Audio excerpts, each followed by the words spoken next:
सैर कर दुनिया के गाफिल, जिंदगानी फिर कहाँ।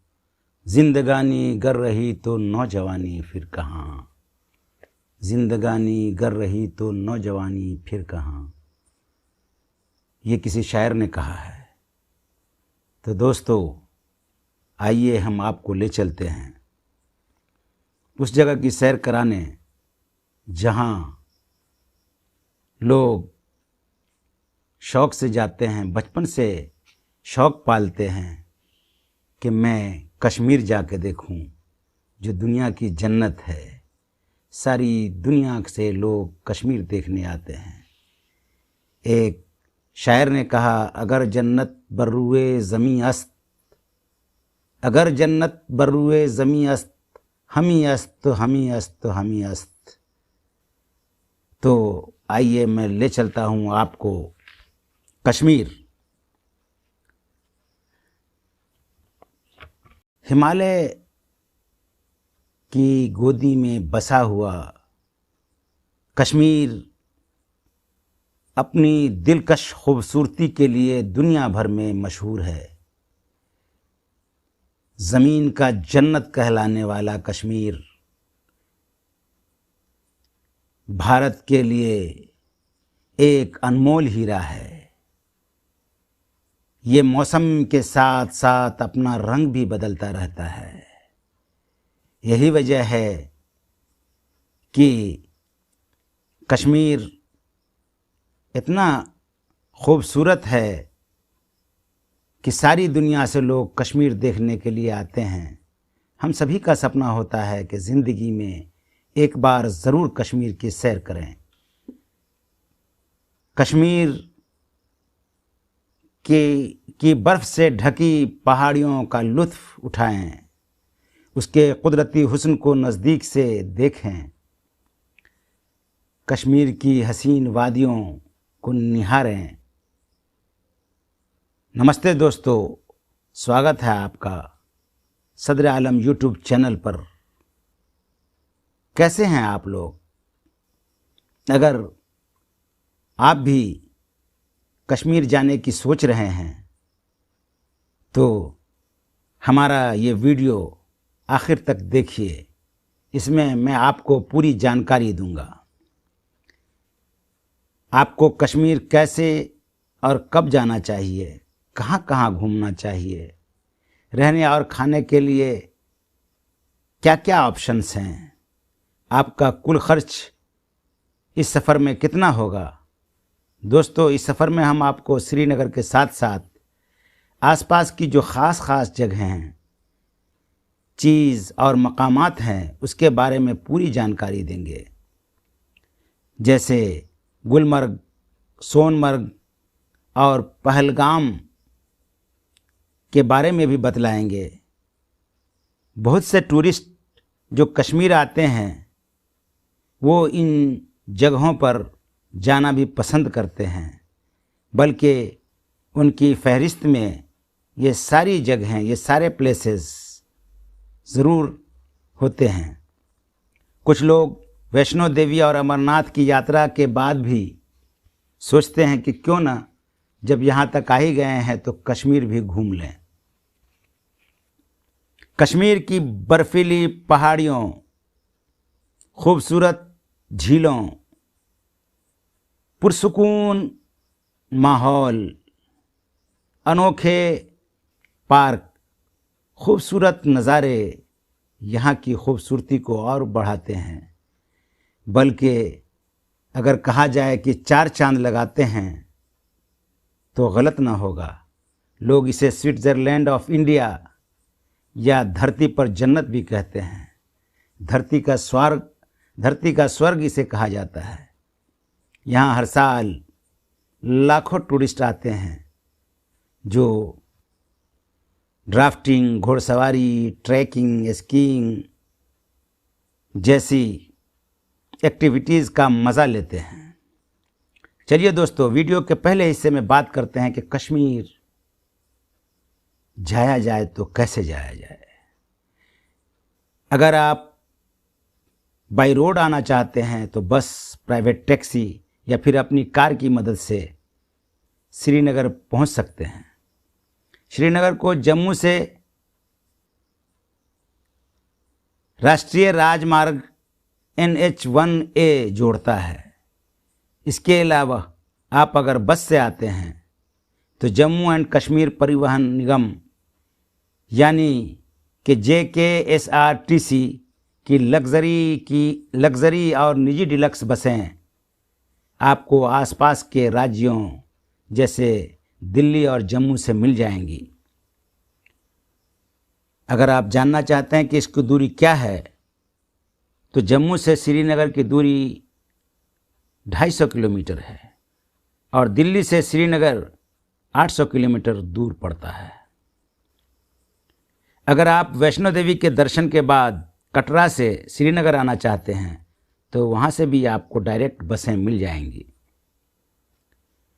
दूसरा तरीका श्रीनगर आने का है ट्रेन का। तो बात ऐसी है कि श्रीनगर में रेलवे स्टेशन है, लेकिन उसका मामला कुछ अलग है। यहाँ आने के लिए आपको जम्मू या उधमपुर तक आना होगा, फिर वहाँ से बानिहाल के लिए बस पकड़नी होगी, फिर बानिहाल से आप श्रीनगर तक ट्रेन से आ सकते हैं। ये बार बार ट्रेन बस बदलने से अच्छा आप जम्मू तक ट्रेन से आएं, क्योंकि हर जगह से जम्मू तवी के लिए ट्रेन आती है। मैं भी दिल्ली से जम्मू तक ट्रेन से ही आया था, फिर वहाँ से बस या टैक्सी से श्रीनगर रवाना हो जाएं। उसके बाद आखिरी तरीक़ा श्रीनगर जाने का है फ़्लाइट का। अगर आप हवाई जहाज़ से श्रीनगर आते हैं तो वो आपके लिए सबसे सरल है, आसान है, आरामदेह है। श्रीनगर में अंतर्राष्ट्रीय हवाई अड्डा है। श्रीनगर से हिंदुस्तान के लगभग सभी अहम शहरों से जहाज़ का आना जाना होता रहता है। तो ये आप पर डिपेंड करता है, आप अपने बजट और टाइम के हिसाब से ऊपर बताए गए सारे तरीक़ों में से जो आपको बेहतर लगे उसे चुन सकते हैं। जब आप श्रीनगर पहुंचते हैं तो आपका अहम मसला है ठहरने का। तो श्रीनगर में भी हिंदुस्तान की दूसरी शहरों की तरह होटल्स हैं और होम स्टे का भी इंतज़ाम है, लेकिन श्रीनगर में ठहरने की एक और ख़ास जगह है और वो है हाउस बोट। डल झील में बने हाउस बोट आपको एक नया रोमांच देंगे, एक नई दिलचस्पी की वजह बनेंगे। यह हाउस बोट कहने को तो कश्ती है, पानी का जहाज़ है, मगर उसके अंदर खूबसूरत कमरे होते हैं जो ये महसूस कराते हैं कि आप एक अलग दुनिया में हैं। आप ज़मीन पर नहीं हैं, आप पानी पर बने हुए घर में हैं। और इन हाउस बोट्स में ठहरने का अपना एक अलग मज़ा है। हाउस बोट पर ठहरने का लुत्फ़ हिंदुस्तान के किसी दूसरे शहरों में नहीं मिल पाएगा। अगर होटल में आप ठहरना चाहें तो 1000 रुपये से 10,000 रुपये तक में आपको होटल मिल जाएंगे।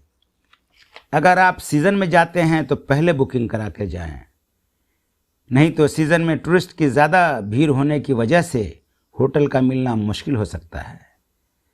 अगर आप कश्मीर जाएं तो मेरे ख्याल से कम एक नाइट हाउस बोट में रहकर इसका एक अनोखा मज़ा लें, एक अलग तरह की दुनिया का लुत्फ़ उठाएं।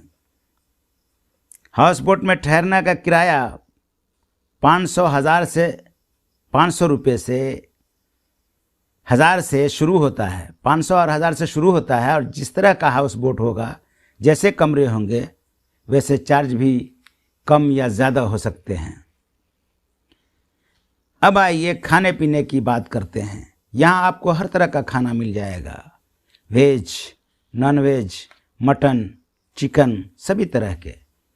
कुछ यहाँ की स्पेशल डिशेज हैं जो कश्मीर की स्पेशल डिश कहलाती है। अगर आप शाकाहारी हैं या जैन हैं जिन्हें प्याज और लहसुन से परहेज़ होता है, तो आप के लिए वो भी यहाँ दस्तयाब होगा। ऐसा खाना आपको मिल जाएगा जिसमें बग़ैर प्याज और लहसुन के खाना बनता है। आपको यहाँ कश्मीरी पुलाव, कश्मीरी ग्रेवी, मोमोज़, चिकन ज़रूर ट्राई करना चाहिए अगर आप मांसाहारी हैं। इसके अलावा कश्मीरी कहवा, जो कि एक तरह की चाय है, उसके पिए बिना तो आपका सफ़र अधूरा रहेगा, ऐसा समझिए। कश्मीरी लोग कहवा एक स्पेशल तरीक़े का बनाते हैं जो एक अजब लुत्फ़ देता है। यह कहवा दूसरी जगह आपको इस तरह का नहीं मिलेगा। कश्मीर के लोग मिठाई के भी शौकीन होते हैं, इसलिए यहाँ मीठे पुलाव, घीवर और दूसरी तरह की लजीज मिठाइयों का मज़ा ज़रूर लेना चाहिए। और अगर खाने पर खर्च की बात है, कितना खर्च आएगा, तो थाली सिस्टम यहाँ भी है। नॉमिनल फूडिंग प्राइस 150 से 200 रुपये तक आते हैं। दोस्तों, कश्मीर आना हो तो पूरे साल आ सकते हैं, लेकिन बारिश के मौसम में ना आए तो अच्छा है। अगर आप दिसंबर, जनवरी या फरवरी में आते हैं तब आपको यहाँ पर भारी बर्फ़बारी देखने को मिलेगी।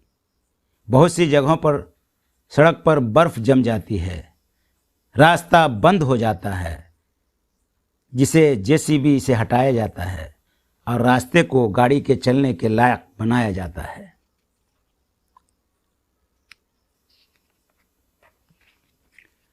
गर्मियों के मौसम में अगर आते हैं तो आपको अपने शहर की चिलचिलाती धूप से राहत मिल जाती है। यही वजह है कि कश्मीर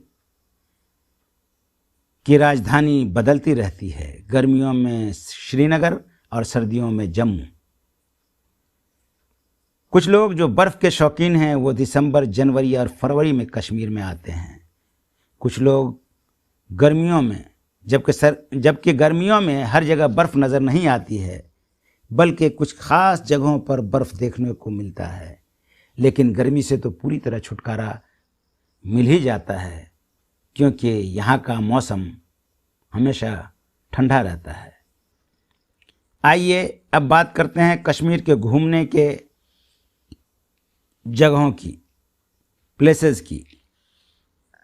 कश्मीर में कौन कौन सी ख़ास जगहें हैं, ख़ास प्लेसेस हैं जहाँ घूमना चाहिए और कितने दिन का सफ़र हो आपके कश्मीर का, इस पर बात करते हैं। सबसे पहले आइए श्रीनगर की ख़ास चीज़ डल लेक की बात करते हैं। श्रीनगर का नाम सुनते ही सबकी ज़बान पर डल झील का नाम आता है। डल झील और उसके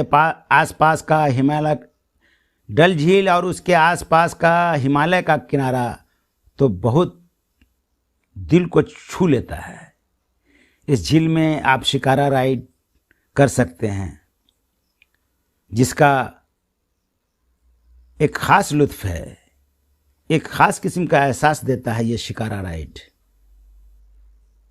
एक अजीब फ़रहत व मुसर्रत से हमकनार कराता है।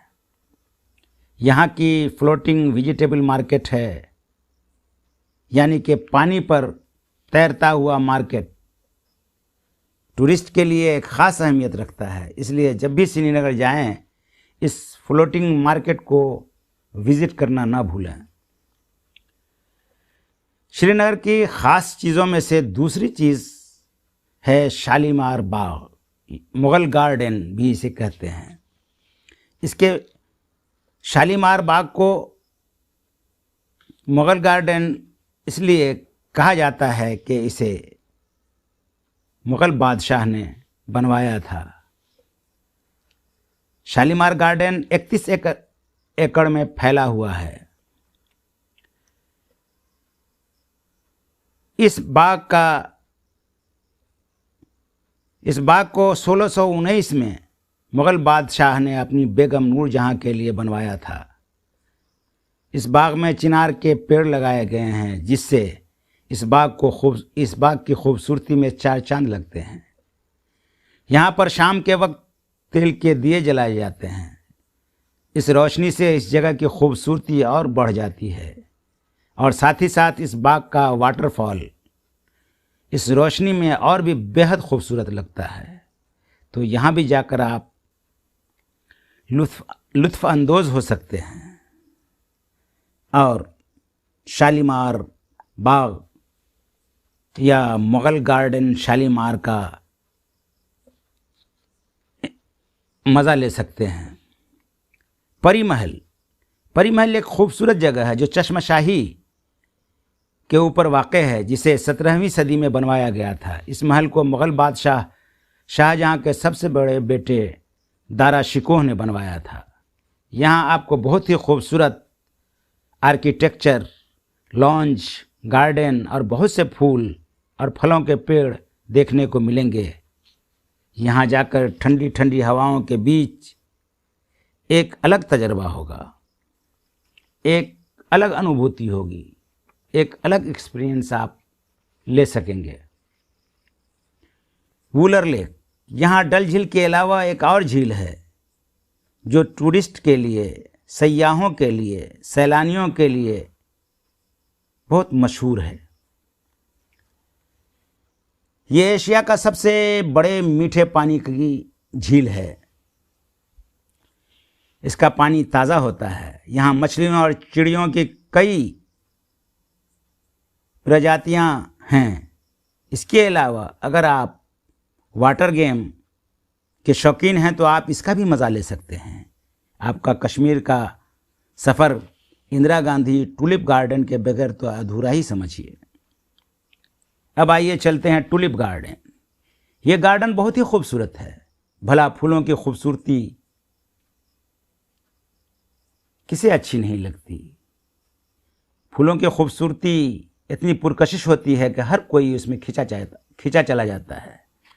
यहाँ आकर आप फूलों की जन्नत में होने का आनंद लेंगे, मज़ा लेंगे। डल झील के नज़दीक और जबरवार पर्वत पर वाक़े टूलिप गार्डन से 8 किलोमीटर की दूरी पर है। करीब 75 एकड़ में फैला हुआ इंदिरा गांधी टूलिप गार्डन भारत ही की नहीं, एशिया की सबसे बड़ी टूलिप गार्डन है। इसके बाद आइए तो मुग़ल गार्डन का एक और शानदार बाग है, मुग़ल गार्डन है, जिसका नाम है निशात बाग।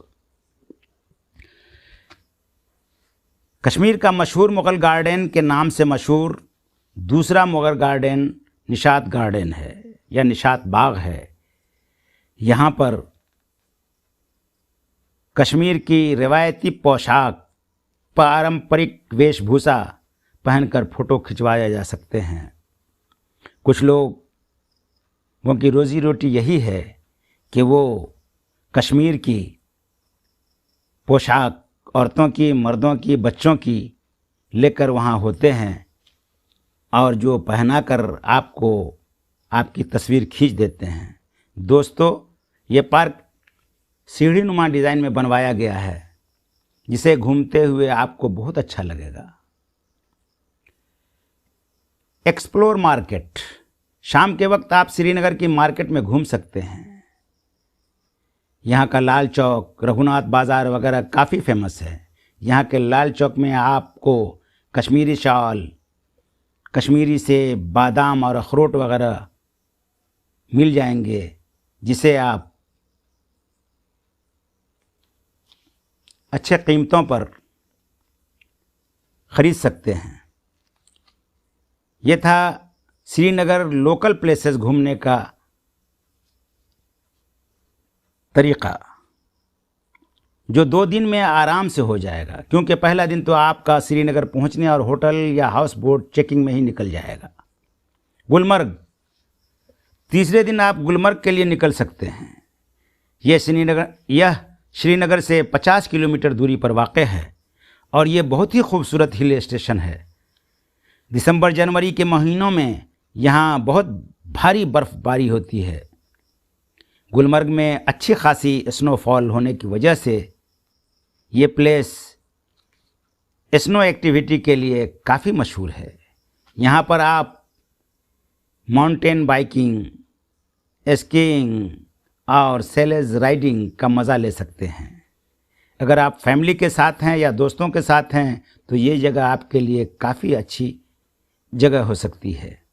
यहाँ पर आपको पूरे साल स्नो देखने को मिल जाएगा। यहाँ पर आप रोपवे से पहाड़ों के ऊपर जा सकते हैं, जिसका जाने और आने का किराया 750 रुपये फ़ी आदमी होता है। ऊपर जाने के बाद वहाँ से आपको कश्मीर घाटी का बड़ा खूबसूरत नज़ारा देखने को मिलता है। स्नो एक्टिविटी की बात करें तो यहाँ स्नो मोबाइल चलाने का किराया 1500 रुपये से शुरू हो जाता है। स्कीइंग के लिए 500 से 1000 रुपये लगते हैं। ये सभी किराए सीज़न के हिसाब से घटते बढ़ते रहते हैं। अगर आप चाहें तो स्नो एक्टिविटी करते हुए गुलमर्ग में ही एक रात ठहर सकते हैं किसी होटल में। गुलमर्ग के होटलों का किराया श्रीनगर के होटलों से ज़्यादा होता है। अगर आप उसी दिन गुलमर्ग से श्रीनगर आकर रात में श्रीनगर ठहरना चाहते हैं तो ऐसा भी कर सकते हैं, क्योंकि गुलमर्ग से श्रीनगर गाड़ियाँ आती जाती रहती हैं। सोनमर्ग, ये श्रीनगर से 85 किलोमीटर की दूरी पर है। ये बर्फ़ से भरे मैदानों का, ग्लेशियरों और पुरसुकून झीलों से घिरा हुआ है। यहाँ पर आप ट्रैकिंग एक्टिविटी और बर्फ़ के ऊपर से सेलेज घुड़सवारी कर सकते हैं। यहाँ पर बर्फ़ से भरी पहाड़ों का एक सिलसिला है। चारों तरफ फैले घास से भरे मैदान दिल को अपनी ओर खींच लेते हैं। थाजीवास ग्लेशियर यहाँ की मशहूर ग्लेशियर है। इसके अलावा कृष्णासर लेक, सुशीला लेक वगैरह भी आप घूम सकते हैं। इन सब जगहों पर आपको ऐसा लगेगा मानो जैसे कुदरत की गोद में बैठकर आप इन सब चीज़ों का नज़ारा देख रहे हैं। दोस्तों, इन सभी मकामात को, प्लेसेस को कवर करते हुए आपका 4 से 5 दिन का सफ़र पूरा हो जाता है। अगर आपके पास और वक्त है तो आप पहलगाम का टूर भी कर सकते हैं। यहीं से अमरनाथ की यात्रा शुरू होती है। इसके साथ ही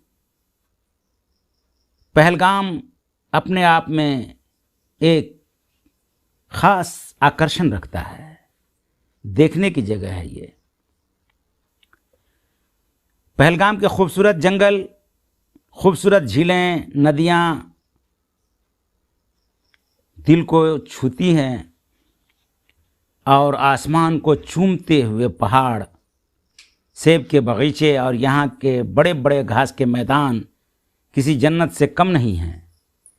यहाँ आप बहुत सारी एक्टिविटीज़ भी कर सकते हैं, जैसे कि मछली पकड़ना, camping, trekking, water rafting, horse riding वगैरह वगैरह।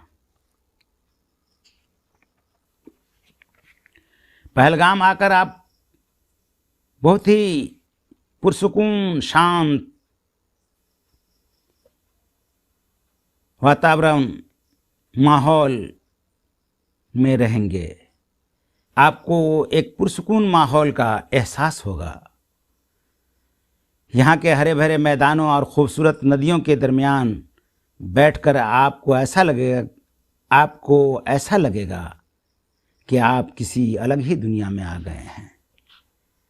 अगर आपके पास वक्त है तो बेताब वैली और आरू वैली घूमने ज़रूर जाएं। बेताब वैली का नाम बेताब वैली पहले नहीं था, लेकिन जब से धर्मेंद्र के बेटे सन्नी देओल की फिल्म बेताब की शूटिंग यहाँ हुई, तब से इस वैली का नाम बेताब वैली हो गया। वैसे यहाँ और भी बहुत सी फिल्मों के शूटिंग हुए हैं।